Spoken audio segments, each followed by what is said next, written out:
Okay, so this is third topic from 12th Science Physics, Kinetic Theory of Gases and Radiation.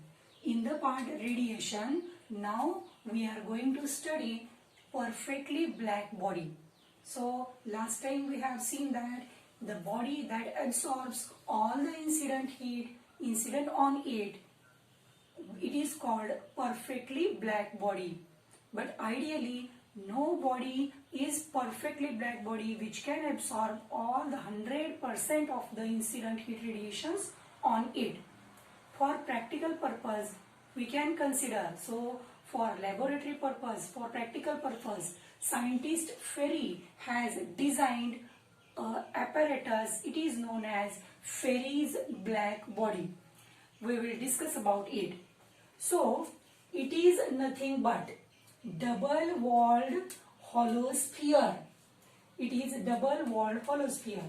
So, outer surface of the sphere is silver polished surface. It is well polished. Okay, so this is inner surface of the wall.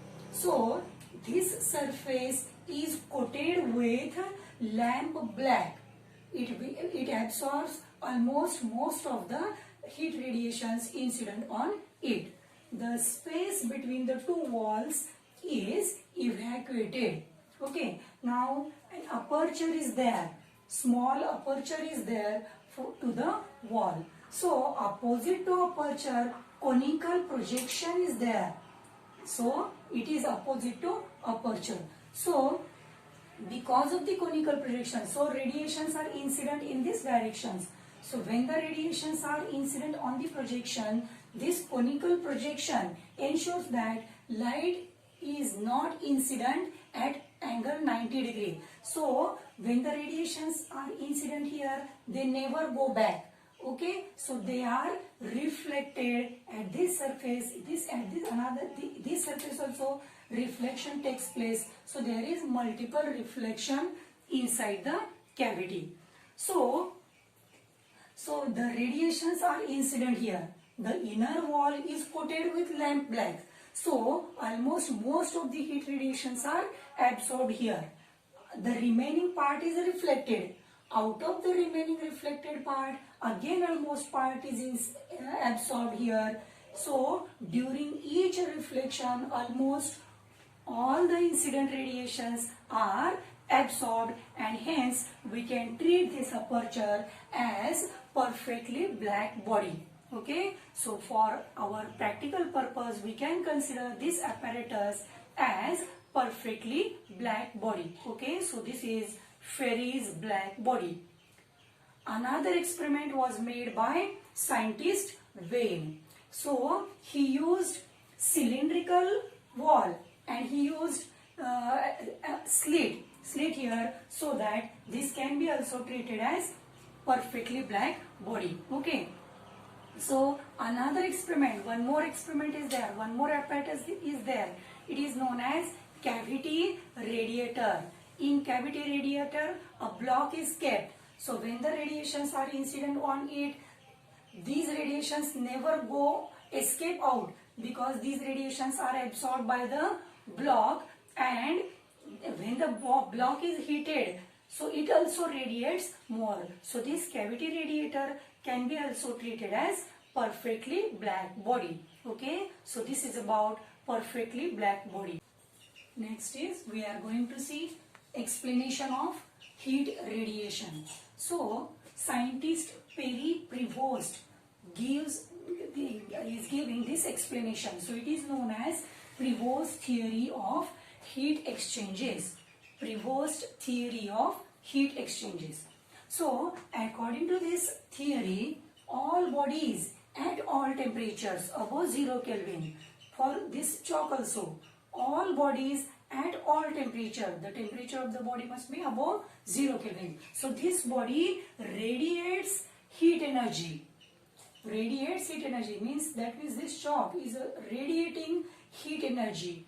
At the same time, it is absorbing heat radiations emitted by the surrounding. So see here, this substance, body, chalk, is kept in this surrounding. So this chalk is also emitting radiations. This surrounding is also emitting radiation. Okay, so here the chalk is emitting radiations and at the same time it is receiving the radiations emitted by the surrounding. So it is absorbing these radiations emitted by the surrounding. So the temperature of the chalk is constant because it is emitting radiation and equal amount of radiations it is receiving from the surrounding because both are at same temperature. Okay, so the radiation quantity of energy emitted by the body depends on nature of the surface, whether it is a smooth surface, whether it is polished surface or rough surface.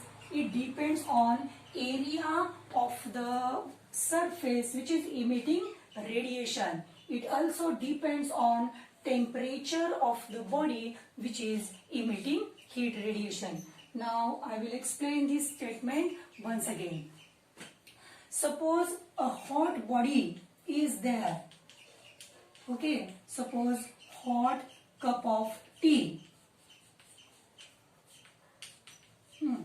Then it is kept in the surrounding at normal temperature, which is at room temperature, and one more plate is there, plate containing ice. Okay, so we know that temperature of hot cup of tea is greater than the surrounding. So here rate of heat radiation is greater. So this hot cup of tea will also radiate energy as well as it will absorb heat radiations from the surrounding. But here temperature of cup of tea decreases because here the amount of heat radiated is greater than the amount of heat received. Now see here, plate which is containing ice. Okay, so we know that temperature of ice is less than the temperature of surrounding. Okay, so here the amount of heat absorbed by the ice is greater than the amount of heat radiated by ice. Okay, so hence here temperature of ice increases. Amount of heat received is greater, hence its temperature increases. So the process continues till all the three, that means hot cup of tea, room temperature and ice, all the three acquires same temperature.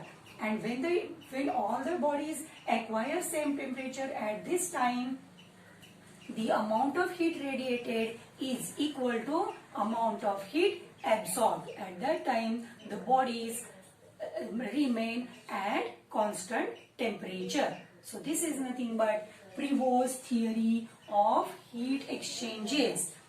But we cannot absorb, so we cannot see here the heat radiated by the chalk, heat emitted by the surrounding, because the wavelength of these radiations is larger than the visible radiations. Okay, so when it's the temperature of the body goes on increasing, when it becomes above 800 Kelvin, then the body becomes red. When it becomes above 3000 Kelvin, then the body appears white. Okay, so it is nothing but Prevost theory of heat exchanges.